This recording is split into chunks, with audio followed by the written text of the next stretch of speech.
동해안 산불이 나흘째 계속되고 있습니다. 이번 산불로 지금까지 여의도의 53배 면적이 잿더미로 변했습니다. 산림당국은 헬기를 투입해 주불 진화에 총력을 기울이고 있습니다. 관련 내용들 문현철 한국산불학회장과 함께 자세히 짚어보겠습니다. 어서 오십시오. 어서 오십시오, 회장님. 네, 반갑습니다. 예.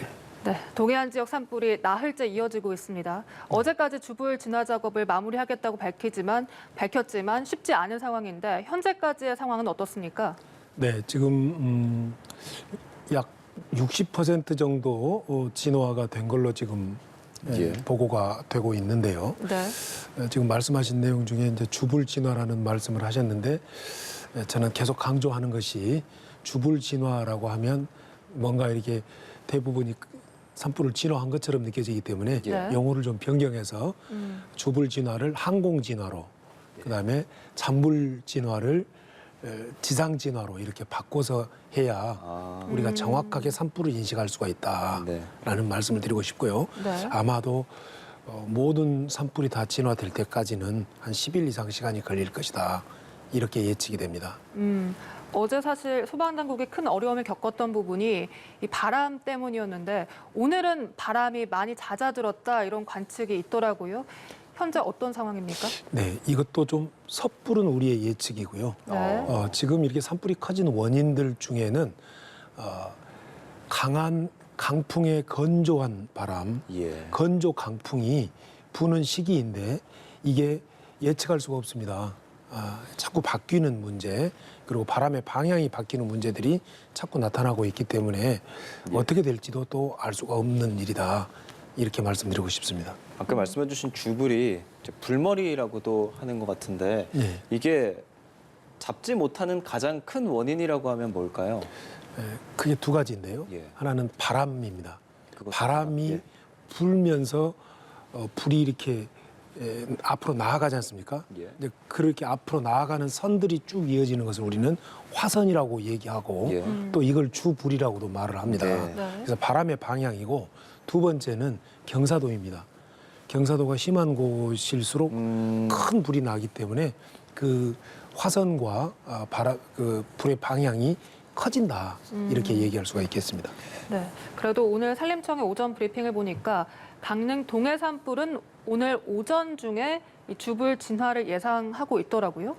네, 그렇게 예상은 하고 있지만 문제는 우리가 예측하는 기상청에서 준 자료대로 예측하는 바람의 정도와 속도가 방향과 정도가 이 정도라면 그렇게 되겠지만 문제는 갑자기 바뀌어버릴 가능성이 있기 때문에 그런 그 바람의 방향과 강도의 변화가 큰 변수다.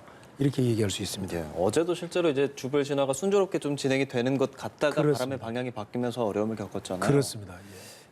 이번 산불 역대 두 번째로 큰 불이라고 합니다. 직접 회장님께서 가서 현장을 좀 보셨나요? 그렇습니다. 제가 어떠셨어요? 이틀간 다녀왔고요. 아까 나온 저 금강송 군락지나 울진 원자력 발전소나 LNG 기지 그쪽도 다 둘러봤는데요.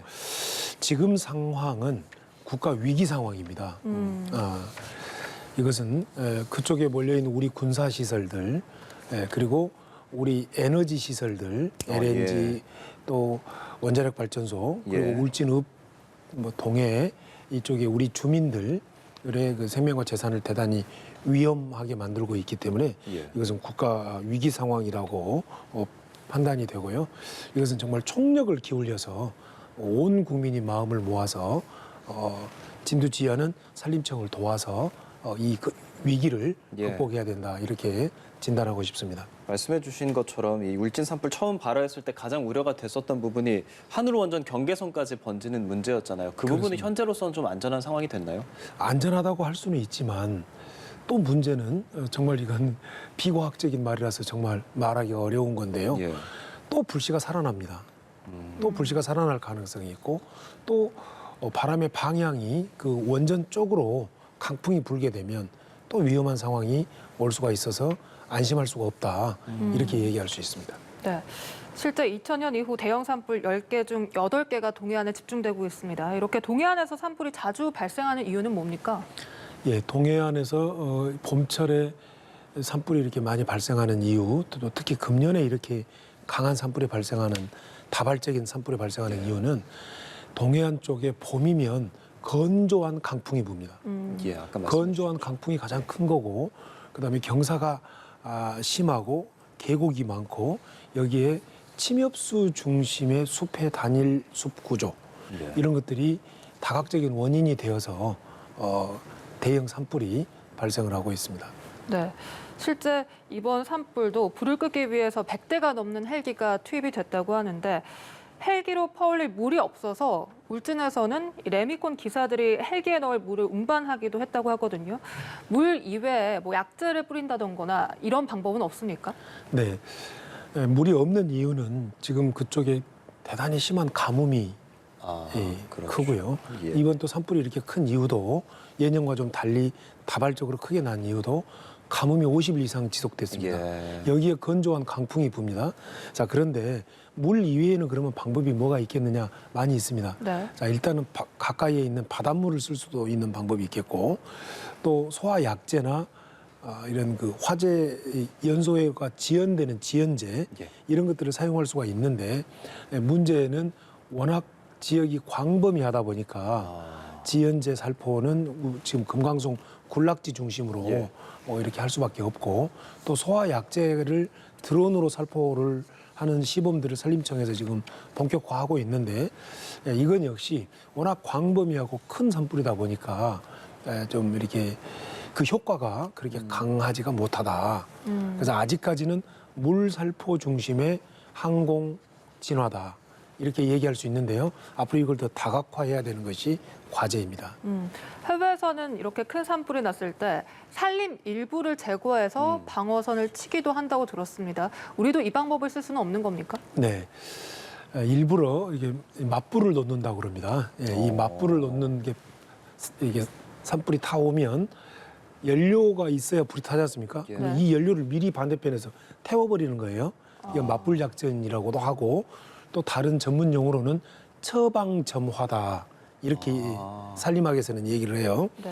자, 그런데 이 방법들은 주로 캘리포니아나 캐나다나 호주에서 많이 쓰는 방법인데 우리나라에서는 이렇게 하기가 참 어려운 이유가 두 가지가 있어요. 네. 하나는 경사가 너무 심하다. 경사가. 예. 두 번째는 바람의 방향이 우리가 산악지대이다 보니까 바람의 방향이 수시로 바뀌다 보니까 그 처방점화 맞불 작전하기가 정말 어렵고 위험 부담이 있다. 이런 것 때문에 잘 시행을 못 하고 있습니다. 예. 국내에서는 맞불 작전을 쓰기가 쉽지 않다는 쉽지가 말씀이시군요. 않습니다. 바람의 방향이 갑자기 바뀌어 버리면 예. 오히려 불을 내는 꼴이 돼 버리기 때문에 예. 이런 문제들이 있다라고 하는 것입니다. 그러나 이것도 앞으로 계속 연구를 해야 됩니다. 예. 그리고 일단 이 산불의 원인에 대해서 조사를 방역 당국이 산림 당국이 나섰는데 그 발화 지점이 도로가로 알려져 있습니다. 자연 발화보다는 인위적인 발화, 뭐 담배꽁초나 이런 가능성이 좀 높다고 알려져 있는 거죠. 네. 우리나라 산불은 뭐 거의 99.99%가 자연 발화는 없습니다. 대부분 사람의 실수입니다. 예. 네. 그리고 역시 사람이 들어가는 곳에서 사람이 접근 가능한 곳에서 산불이 발생을 하는데요. 아마 지금 뭐 강릉 옥계 산불은 방화로 이제 네, 방화법을 맞습니다. 검거를 했고 네. 지금 화면에 나오고 있는 울진 삼척의 경우에도 네. 분명히 저건 봤을 때 도로변에서 방화나 실화로 네. 추정이 되고요. 차량 세대가 지나가더라고요. 그렇습니다.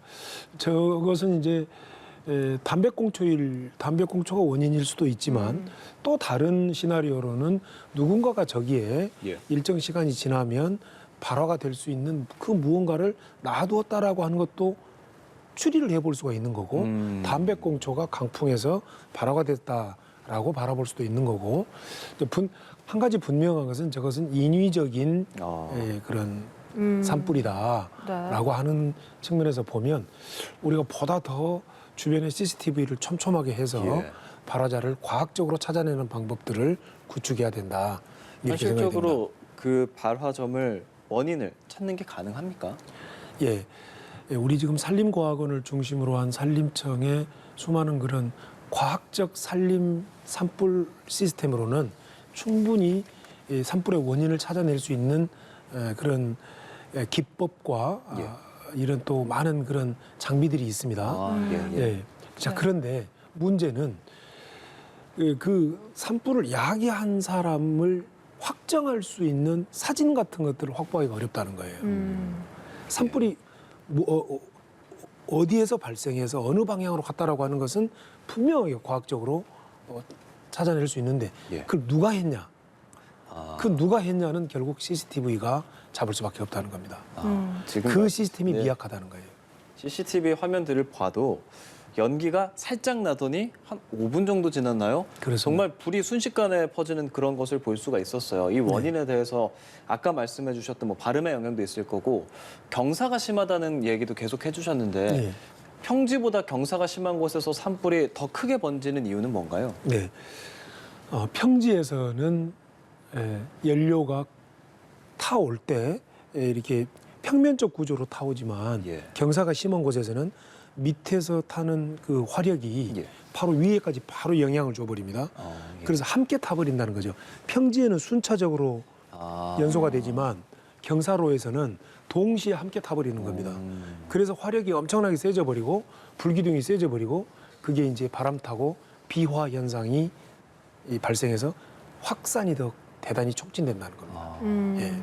네, 그리고 앞서 말씀하신 대로 우리나라의 산불의 경우 인위적 발화의 가능성이 약 99%다 이렇게 말씀해 주셨는데 그렇다면 산불 방화범에 대한 처벌은 어느 정도로 이루어지고 있습니까? 예, 지금 산불을 낸 방화, 일부러 낸 것을 방화, 실수로 낸 것을 실화라고 예. 하는데요. 네. 방화 실화자를 찾아내는데 검거율이 40%가 채 못 되고 있어요. 어허. 예. 자, 이러다 보니까 어떤 문제가 발생하냐면 산불을 내도 그것이 범죄 행위가 아니다라고 인식합니다. 예. 지금 얼마나 많은 국가적 재앙을 불러일으켰습니까? 이건 가장 중대한 범죄거든요. 이 중대한 범죄를 저질렀음에도 불구하고 그게 범죄가 아니라고 생각하는 문화, 이것이 우리 산불을 매우 잦게 만든다라고 하는 겁니다. 그래서 산불을 내는 것은 정말 중대한 범죄이고 산불을 낸 사람은 명단 공개를 통해서 누구누구가 어디서 산불을 냈다라고 하는 것이 밝혀져야 되고 예. 또 이것은 대단히 큰 손해배상 문제, 예. 형사처벌 문제가 바로 뒤따른다라고 하는 것을 각인시켜주는 것이 매우 필요하다. 이렇게 말씀드리고 네. 싶습니다. 그리고 강릉 옥계 산불 방화 용의자는 검거가 됐잖아요. 그러면 이 용의자에 대한 처벌 수위도 낮을 가능성이 높은 겁니까? 이제 관련 법규를 명확히 봐야 되겠습니다만은 우선 형법에서 방화죄, 실화죄가 있고요. 근데 옥계 같은 경우는 일부러 불을 냈기 때문에 네. 방화죄이고 또 사람이 사는 집이었기 때문에 현주 건조물 방화죄가 되고 또 이제 산불을 냈기 때문에 산림보호법 위반이고 이런 조항들로 봐서는 매우 중형이 예상이 됩니다. 예, 그렇습니다. 예, 무엇보다 더 큰 피해가 양상되지 않고 좀 빨리 진압이 되기를 바라고요. 근본적으로 좀 사람들이 좀 조심하는 그런 태도를 가져야 할 것 같습니다. 지금까지 문현철 한국 산불학회장과 말씀 나눴습니다. 고맙습니다. 네, 감사합니다.